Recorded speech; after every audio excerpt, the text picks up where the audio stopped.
Yes, I am not leaving Twitter yet, but if you're looking for positive opinions about Elon Musk, this is not the right video. You're in the wrong YouTube channel, bruh. So here's my reasoning. I think that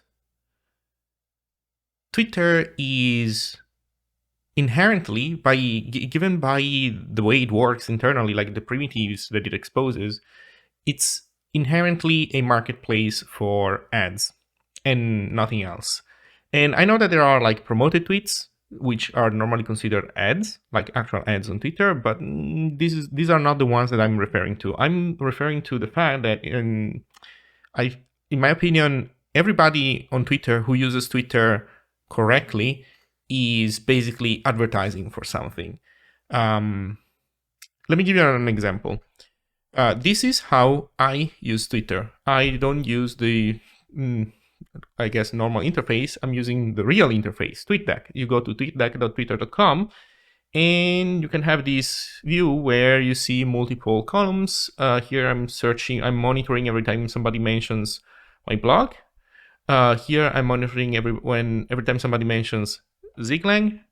Or using Zig. I'm not searching for Zig by itself because there's way too many false positives, and so that's why I'm using like Ziglang, an expression that uses the word Zig, or I'm anchoring Zig to another language so that we know that the Zig being mentioned is the programming language and nothing else.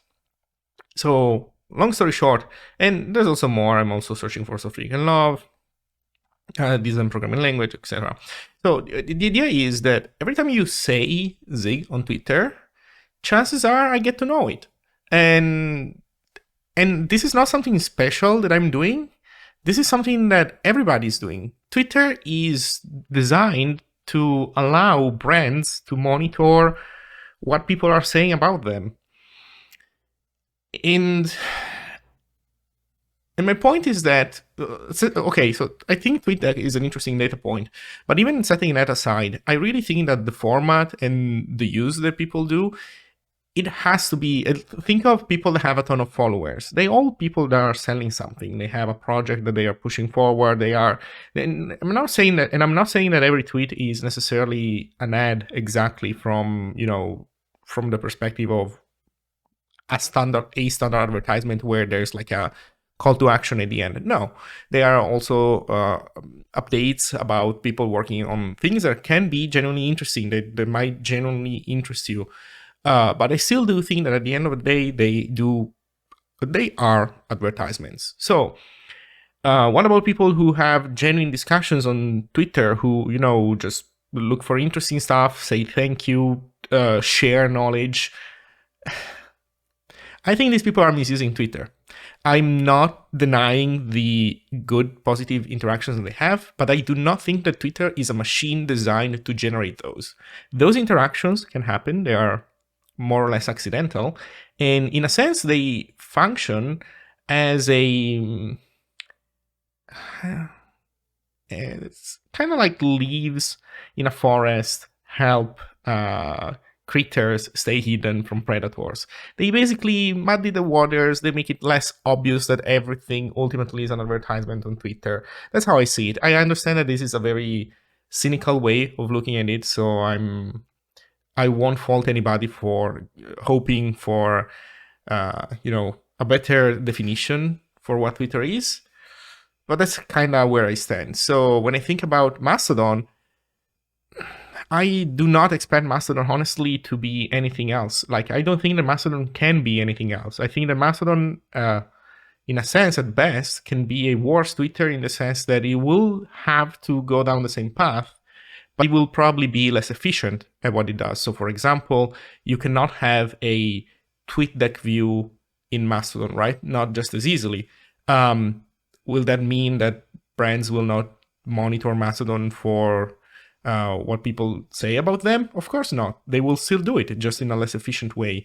And a lot of things will be the same. I think that Mastodon, in the end, at best, is going to be Twitter plus an extra layer of feudalism, because by being decentralized, it means that now you have a bunch of feudal lords who run instances who decide more stuff, and some will be well behaved, Some won't be. Some will, nuke accounts that they don't like. Some maybe will be victims of DDoS, like they start getting abuse on their instance until they delete the one bad account that they're hosting for whatever definition of bad.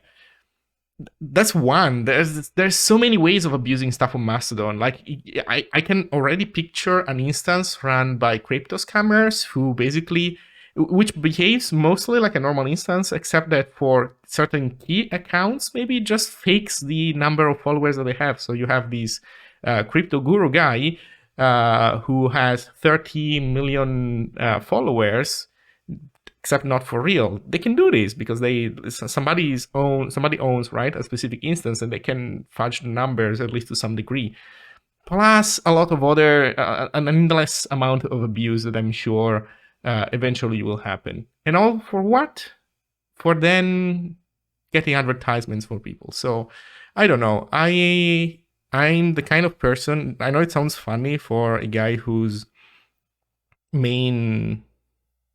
one of the main things like about my job and everything else is about, I guess, people and socialization, but I don't know. I had Facebook when I was in university. The same day I graduated, I deleted my Facebook account, never looked back, never even said goodbye to people. I just despise social media. So I'm using Twitter as long as it's useful. The day it stops being useful, I'll stop using it. If Mastodon grows to the point where it becomes a relevant alternative to Twitter, from my view, like, for the type of use that I might want to, the way I might want to use it, then I'll switch. Until then, I'll stay where I am. I'll observe the Twitter Titanic go underwater, and that's it. If, as I said, if Mastodon grows enough, maybe I'll switch. But I have to be honest, I'm not switching because I think it's going to be good. And I'm worried that a lot of people are going to switch to Mastodon thinking that it's going to be better. I don't think it can be better. I think that given the fact that it mirrors what Twitter does with messaging and everything else, I think it's destined to go down the same path. But then again, my point is that I really did not like Twitter even before Musk took the helm. So there's also that. Anyway, that's it. So I don't know if I end up without Twitter. Hey, I don't know. Maybe my life will be better. And if I need to say something to people, maybe I'll make more videos like this one. Maybe I'll blog more. I don't know. We'll see. Don't get too addicted to social media. It all sucks. One last thing. Although it is funny watching Elon Musk fail disastrously on what he's doing right now, don't get too caught into it. I remember when I was younger making fun of the older generations for watching stuff like The Big Brother, like on TV. And this is a reality show. What you're seeing right now is a reality show, a pretty crappy one at that. So, I don't know. Social media sucks. Have a nice day.